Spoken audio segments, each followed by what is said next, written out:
Good morning and happy Tuesday. It is today. We're so glad you're joining us on Cincy Lifestyle. Oh, yes, absolutely. Hope you've taken time off today. Yeah. You know what? Or sometime recently. If you did, or if you are taking time off, it is National Plan for Vacation Day. So Yay. You are right in line with what you should be doing. Yes, indeed. And That's I'm right. planning for vacation. Are you planning yes, for vacation I am. this year? You know, they're saying that most people don't plan ahead. They said that maybe 6 weeks ahead, but not like a year ahead, or like plan now for the summer.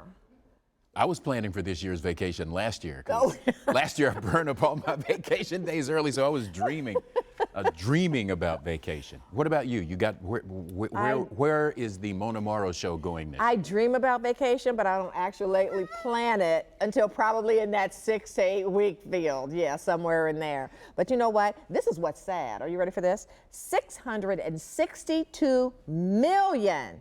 This is what Americans. Million unused vacation days in 2017. 662 million unused. Now, do you use all your vacation? Yes, and I'll use some of yours if you let me. But that does speak to Swimbo, she who must be obeyed, who runs the show. Mm-hmm. She left some on the table last year. Wow. And see, I feel sorry for her because that means we need more help, don't we? Because we need her to take her vacation day.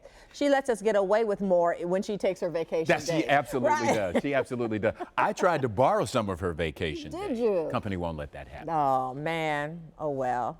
Well, I've got some good news. Anyway, one of the Tri-State's greatest features is its buildings, and whether you live in one of MainStrasse's Victorian-era houses or a colonial charmer, there's no denying that the Queen City has a mix of pretty much everything.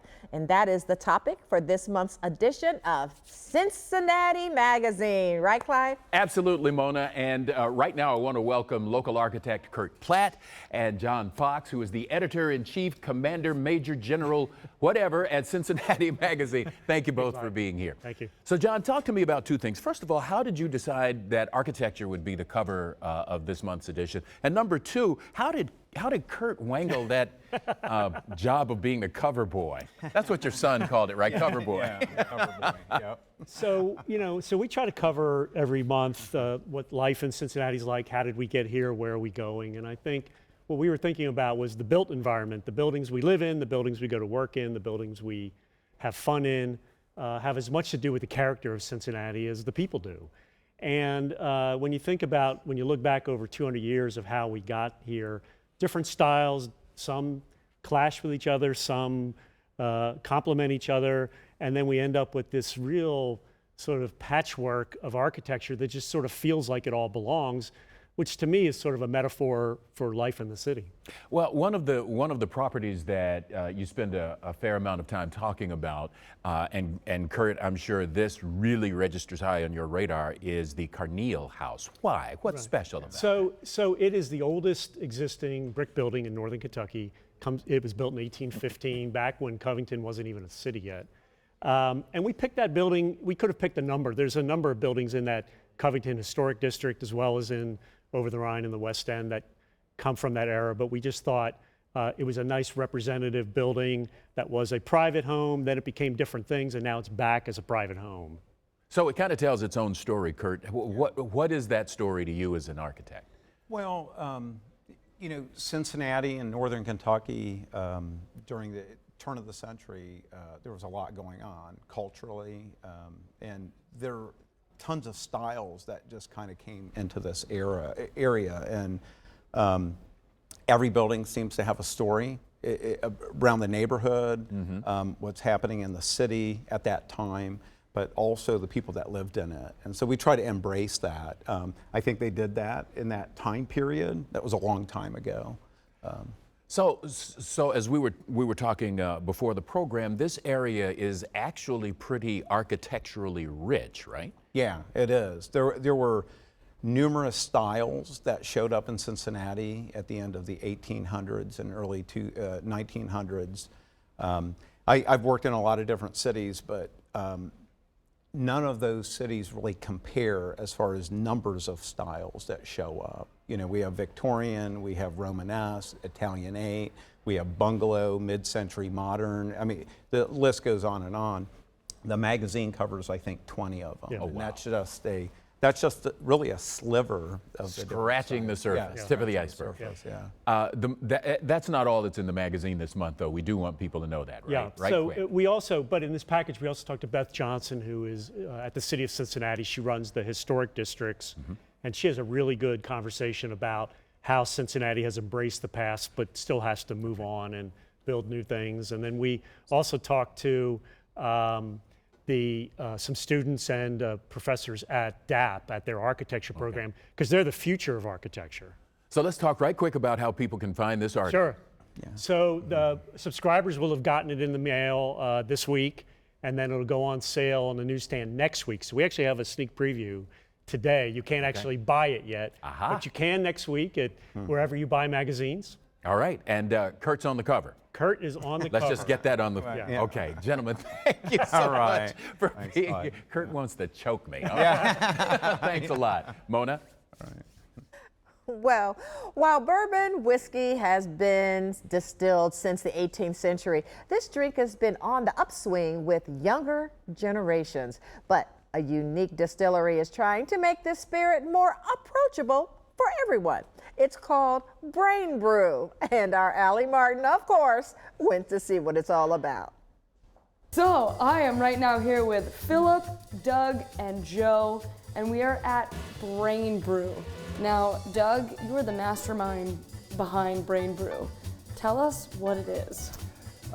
We're a custom whiskey company. We're taking people back to before Prohibition. Cincinnati was the place where 80% of the whiskey came from. And people used to make your own whiskey. You'd go to one of the whiskey makers, you'd put some barrels together, and you'd make your own whiskey. And we're bringing that back to life here in Cincinnati today. And it was a hobby that has quickly gotten out of control. Out of control, but with a lot of precision. Brain Brew has managed to replicate nature with a process called wood craft finishing. So rather than creating a whiskey that ages for 6 to 8 years, Brain Brew pretty much pressure cooks their whiskey in 40 minutes. Yes, I said 40 minutes. And you can best believe that Doug and the team has seen every reaction in the book. People that are into bourbon, they start out usually like this, very, oh, what are you doing here in Newtown, Ohio? How could this be anything? And then we said, well, just try it. They go, oh, this is kind of amazing. Yeah. Because the flavor is very complex, but clean. So it's not gnarly, it's very clean, and it works. But those that are new to bourbon are blown away that they finally, for the first time, there's a bourbon they like. They'll use the cherry wood, they'll use the maple wood. Because when you say a bourbon they like, it's their bourbon. That's right. So there's a difference. This is key here. Yes, you can buy one of their pre-made bourbons, but Brain Brew gives you the opportunity to customize your very own bourbon to your palate. This includes sampling 6 bourbons in which they've created using local woods, such as cherry, maple, and 200-year American oak, and then combine them to create that perfect blend. You can do this by either participating in one of their 2-hour experiential tastings, or if you're short on time, you can use their handy-dandy wizard app that will guide you with a series of questions. How much do you like a smoke taste in your whiskey or foods? I do, I like it. No matter what level of whiskey drinker you are, we'll work with you and you'll love it still. No matter if you're in the high level, you have tons of different bottles and you know exactly what you want to do, or you've really only had whiskey a couple times. What is the one thing that you want people to know about what you're doing here? That we're about and, not or. We're about bringing people together. You know, this industry fights, should it be spelt whiskey with an E or without an E? Should you have it neat or on the rocks? And the answer is yes, yes, and yes. And it's non-intimidating, demystify it. It's it's the product of America, it's the official, you know, bourbon is something that can only be made in America. And have some friends and have some fun. All righty, well, if you want to pick up your own custom bourbon by the bottle, you can find Brain Brew Whiskey online or stop by their distillery at Eureka Ranch in Newtown. Clyde. Mona, sometimes we may take for granted the roof over our heads, but let's head back to the early 20th century when men and women of all demographics were physically constructing their own homes. Sears Kit Homes were shaping American lives, and Cincinnati is one of the most impacted cities. Take a look. Would you ever take on the challenging task of building a house from the foundation up? Well, for the first couple decades of the 20th century, Sears supplied a way in which almost anyone could do so. It's called Sears Kit Homes, or in other words, IKEA-style homes delivered in a box with building instructions. That's right, doors, windows, flooring, mantles, everything, packaged, sealed, and delivered in a train car. It all started in 1908 with Sears' 1,400-page catalog. Open to page 596 and you'll see a drawing of a house. 2 stories, 9 rooms for $1,700. There were hundreds of models to choose from, ranging anywhere from $600 to $6,000. And the Sears Modern Home program offered mortgages, making it affordable for anyone to live a 20th century domestic life filled with modern conveniences. For many, this was the first home that offered central heating, insulation, indoor plumbing, and even was sometimes the only house on the block with electricity. Most Sears homes were built on the East Coast and Midwest, with Cincinnati being a prime participating city due to rail access. Sears even expanded their production into Cincy, purchasing Norwood Sash and Door Company in Norwood, Ohio. And to this day, Cincinnati perhaps claims the most documented Sears homes in the country, residing in neighborhoods such as Blue Ash, Cheviot, Deer Park, Mount Washington, Norwood, Wyoming, and so many more. But how can you tell if you're living in a Sears home today? Well, here are some clues to help you identify. Start by verifying your home's construction date. If your home was built between 1908 to 1940, you very well could be living in a Sears home.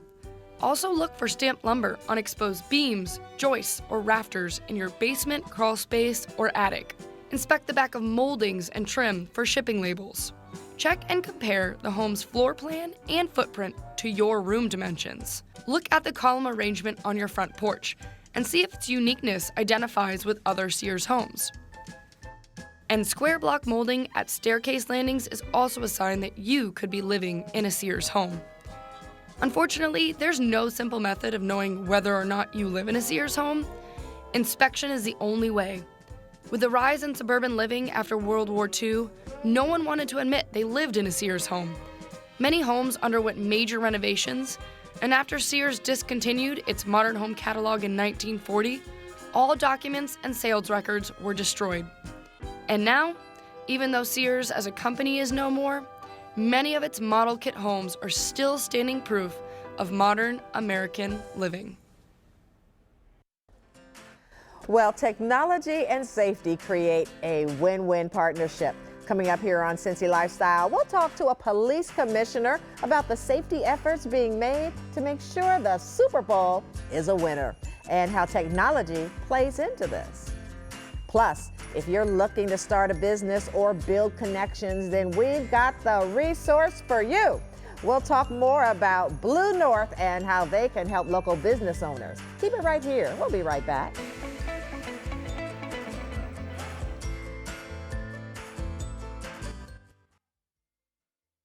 Welcome back. Many of us will be watching the big game next Sunday, and while the action on the field will be getting everyone's attention, what's going on behind the scenes is where law enforcement, first responders, and public safety officials are playing a critical role in helping keep everyone in and around the Super Bowl safe. That's a big job.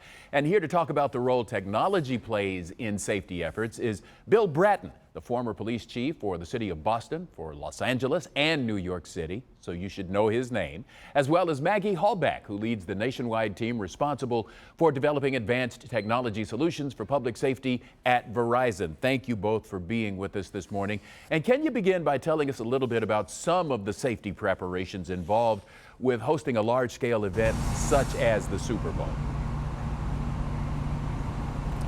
Well, we're coming to you from the city of Miami at the Verizon Super Bowl Live presentation, and this is part of the run-up till Sunday.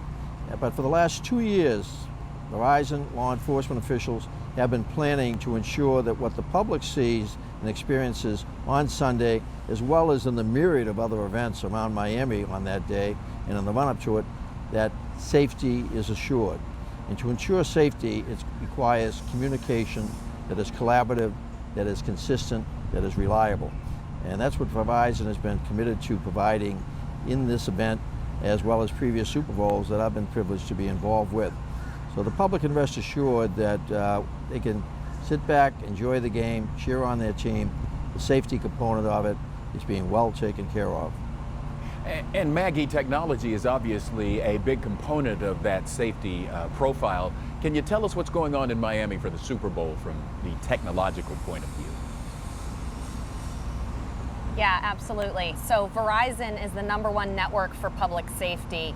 We've laid 230 additional miles of fiber optic cable in and around the city of Miami, Fort Lauderdale Airport, and the Hard Rock Stadium to ensure that the 5G experience is an exceptional one.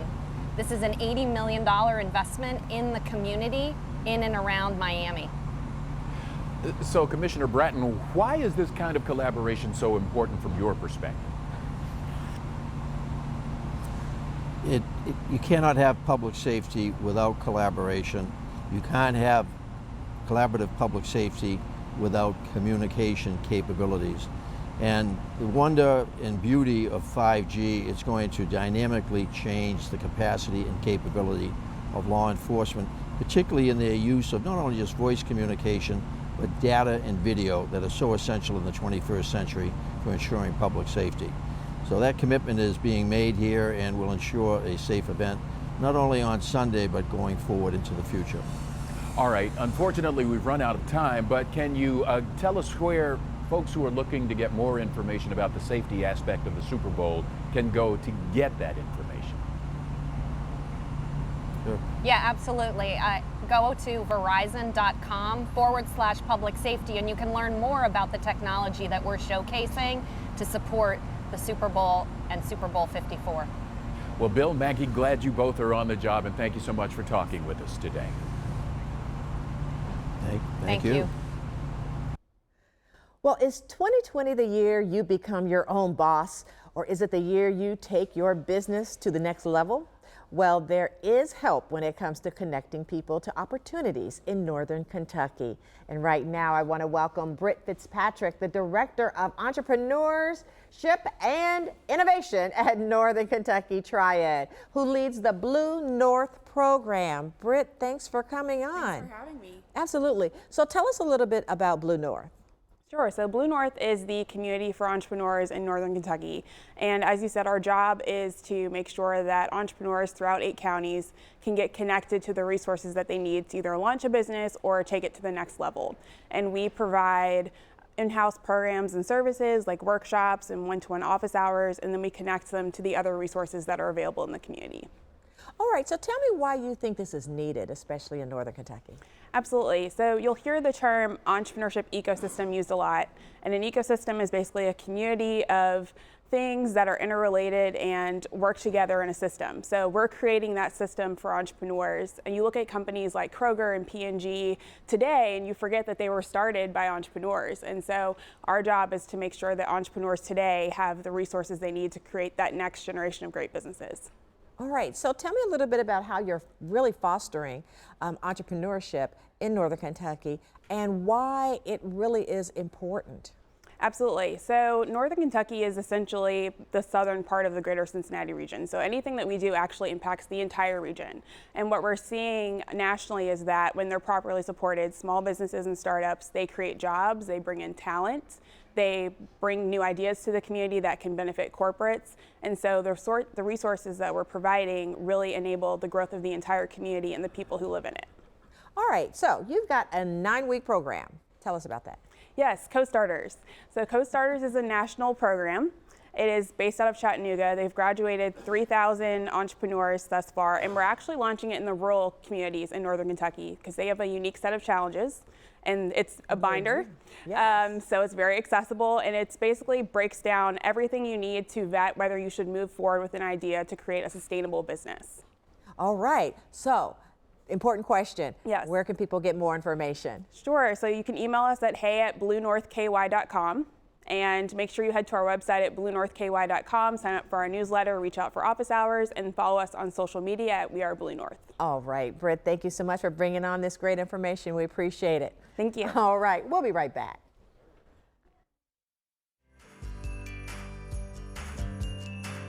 All right, taking a look at the Cincinnati skyline out there. It's kind of overcast out there, which has triggered PK, the director, and Glenn, his faithful guide and companion, now to start talking about this being the Portland, Oregon of the Midwest. Portland should be so lucky. Yes, absolutely. It's a beautiful town out there. Right. Help it because the clouds Well, coming move up in. tomorrow. Let's go back get to work. Tomorrow. Yeah, let's do Yes. Let's Right here on Cincy Lifestyle. We want to introduce you to a bridal shop that makes shopping for a wedding dress fun. Oh, that sounds like fun. Rouge Bridal will be here to show us some trends this season and to help you ask the right questions in your search for the perfect dress. I've been listening to PK, the director, too long. I'm losing my mind. Plus, we see comedy in your future. The Ensemble Theater will be here to tell us the tale of a clairvoyant with a bluntness that won't quit. It's all part of their show called Fortune. We'll have that and so much more, plus the ramblings and musings of PK, the director, right here on Cincy Lifestyle. He is so entertaining. Yeah. To himself mostly. That's Cincy Lifestyle for Tuesday, January 28th. All right, remember, we love it when you reach out to us. Yes. Remember. Look at all the ways right there on your screen. Facebook, Twitter, you can email, call us. We love to hear from you. We listen and read it all. I promise you we do. You left out passenger pigeon. Oh, passenger pigeon. Yes, absolutely. We read that too. All right. In the meantime, make it a great day.